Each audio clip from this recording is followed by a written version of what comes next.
My name's Kanika Davis. I started going to Daystar as a referral client from the HEAT program to get assistance with shelter.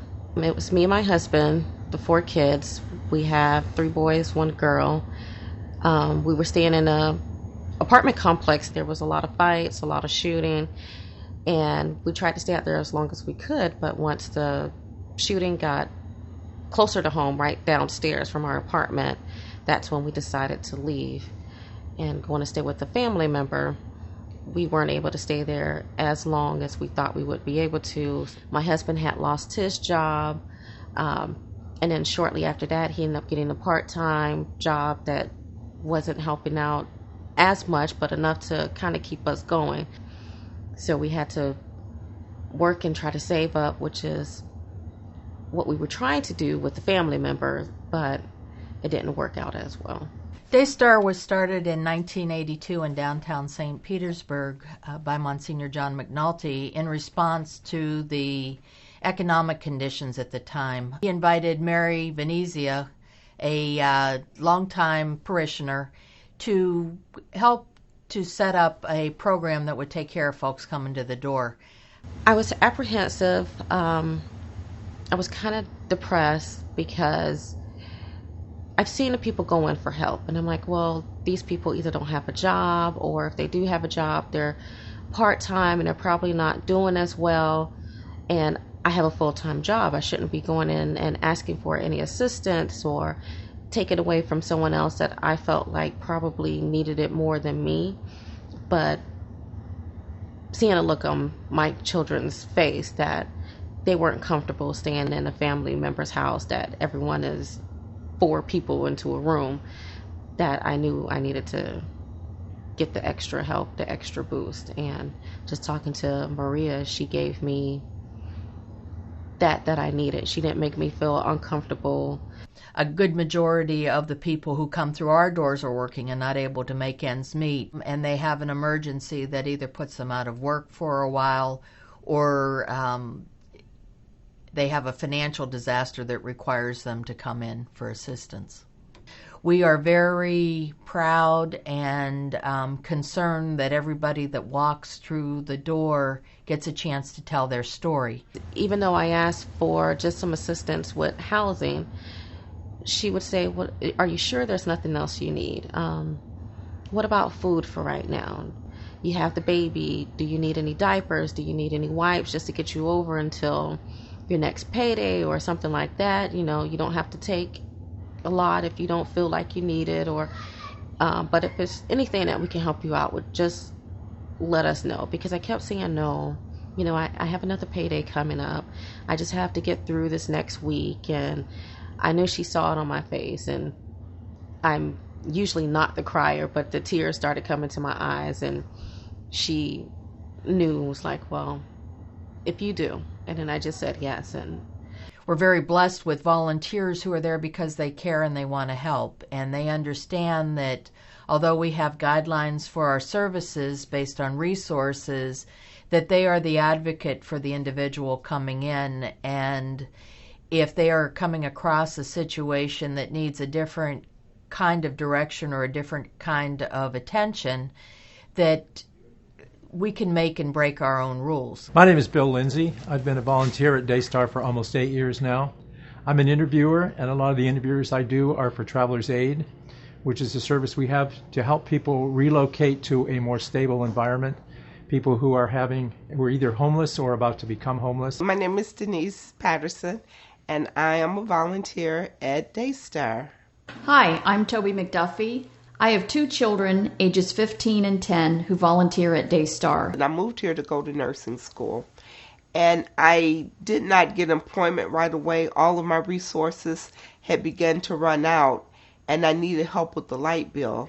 This was my first time ever needing any type of assistance. In the waiting room, I saw elderly people, I saw young people, I saw African Americans, I saw Caucasians, I saw Hispanics, I saw people that represented St. Petersburg as a whole. As the volunteers came out, They called their clients up. They were very nice. They spoke to the clients like they were people. They were not degrading. They didn't patronize people. They were very, very compassionate. And even in a difficult situation, it's very hard for people to ask for help. I saw the look in the faces of the people who were waiting for help. And a lot of them had the look of hopelessness, despair, and they had no other resource than Daystar. There were homeless people there. There were sick people there. There were people in wheelchairs. And I just looked and I just thought to myself, boy, this would be a place that I would like to volunteer. So I asked the gentleman if they were looking for volunteers. We have volunteers that help put together personal hygiene items. We have a very limited staff, so our volunteers do our financials, they do our IT, they do our record keeping, our interview. All of our interviewers are volunteer interviewers. Our front desk, our assistants with outside events. And they've done things like work in the pantry, and they also did the Thanksgiving baskets, which was a great event. The volunteers come from all walks of life. We have engineers and food service workers and videographers and retired reporters. One of the reasons why I have involved my kids is I want them to see that there are other people who are less fortunate than them, and for them to get a sense that they're able to help other people. We strongly believe in getting families involved. We have projects that families can do together. Thanksgiving and Christmas, we use a lot of family to provide baskets and holiday bags for the folks that would not otherwise have it. We have around 200 volunteers, some on a regular basis, some on special occasion basis, and those numbers fluctuate. But those and the 4 full-time staff and a couple of part-time staff serve over 19,000 households annually. That impacts 50,000 people. The counselor that worked with me, Maria Ortiz, she actually assisted me. Like if I was having a hard day, women take on a lot and we try not to show a lot, and I felt like I couldn't show my weakness to my husband because he was already stressed out from us being in a motel and having the kids there and trying to get up on our feet. So whenever I needed that extra boost or someone to cry to or to talk to, I would call Maria and she would give me that extra help. The clients that you interview, it covers the whole realm of society, the whole specter of American life. And you meet people who are just out to get some stuff for themselves, but you also meet people of enormous courage and people of enormous faith, people who are struggling every day, every hour of every day, but they don't quit, they don't give up, they keep pushing. They believe, they have a faith that is tested not every once in a while, but every day, over and over and over again. It's just amazing how strong people can be in the face of really ongoing difficulties. It kind of makes you look at your own life and realize how much easier it's been than it has been for an awful lot of people. You may live by your faith, but you don't live by it hour by hour. The services that are most in demand are, of course, food. Utilities is the other big thing. Personal hygiene items. Just that dignity of being clean and presentable.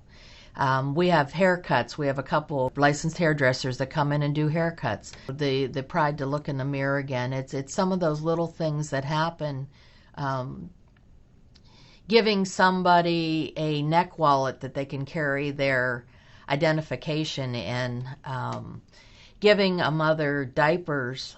Technology has created a whole nother need for another type of service. We have a client resource room that has 4 computers connected to the internet and 2 telephone lines for the clients to use. Most jobs are online now. Public benefits you apply for online. People can stay in touch with their families online. That room is always full. I'm so close to a degree, but so far away. And now Daystar is actually helping me to get my nursing degree. They help me with my fees, my fingerprinting, and taking a TABE test so I can get into school. Every once in a while we hear back from people who have successfully relocated, who have put their lives back together. Sometimes we hear from the contact people. It's very exciting, it's very moving, it really gives you a sense of faith that there are people all around who are going way out on a limb to help other people. We've added different programs like a mail service. We're a mailing drop-off site for anywhere from 1,400 to 1,700 people on a monthly basis. Documents for work, for banking, for getting into shelters, for getting public benefits, for getting your children into school. Everything requires that. We were noticing a lot of people who are getting their W-2s in the mail. We're now a tax site, and that's one of our programs during the tax season that has helped quite a few people. 2/3 of the people on SNAP benefits, which formerly known as food stamps, are working.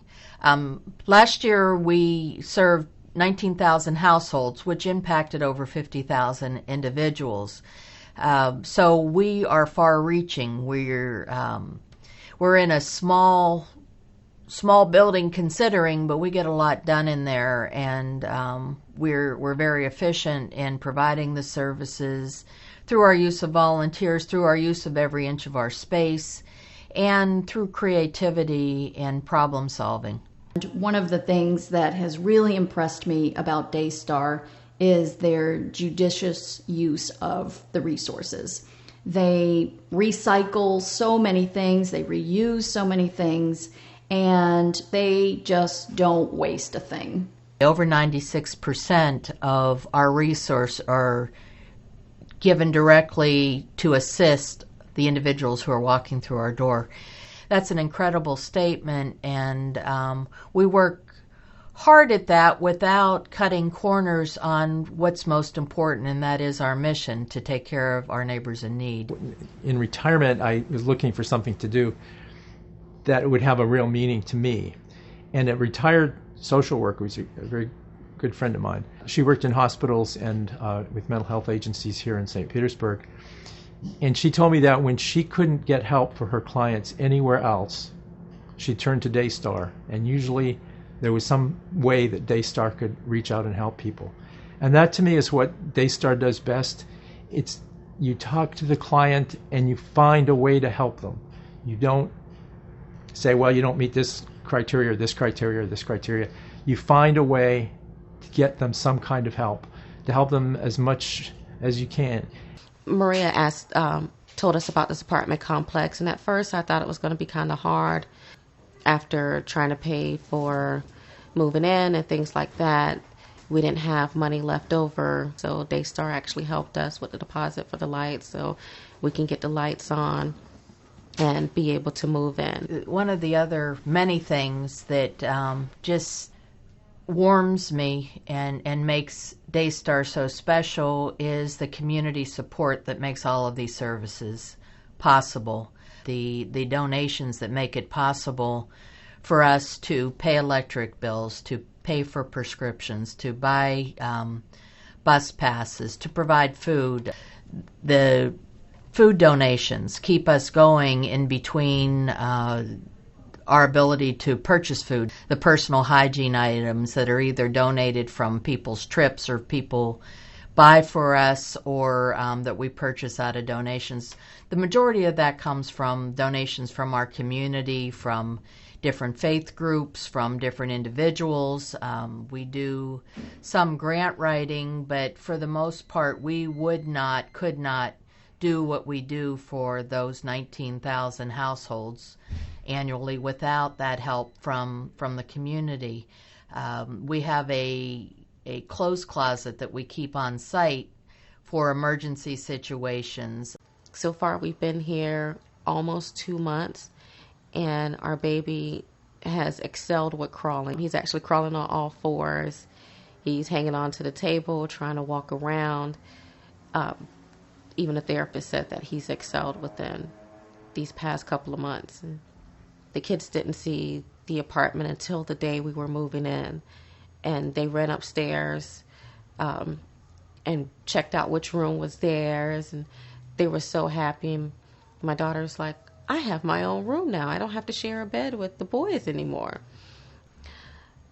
It felt like we were in a 5-star motel, even though we just came from a motel, but it was like laying in our bed again, just felt so comfortable. 4 years ago, we had one of our board members donate space for a thrift shop because we were getting a lot of things that we couldn't handle within the confines of our building, but had a place, and that gave us the opportunity to turn those things around and help support the mission. I currently work at the health department, and I see a lot of people that come in and they talk to me that if they need the extra assistance, and I see that they're trying to help themselves. Not that everyone isn't trying to help themselves, but I kind of weed out the ones that's just there to take advantage of the system, but the ones that really do need the help and are sincere, I refer them over to Daystar. Even my husband tells his friends about it because he was like, they helped me get through. I still worry, and any mother would worry, just to make sure. And I know I still have the confidence that I could do it on my own. But if I do get down, I have a place to turn to. And also that I'm trying to do better for myself, that maybe in some time that I get time, I want to go and volunteer, or maybe I can donate money or something when I get my nursing degree and be able to help somebody else out myself. I am Kanika Davis, and I'm one of 19,000 people that Daystar helped last year. Thank you.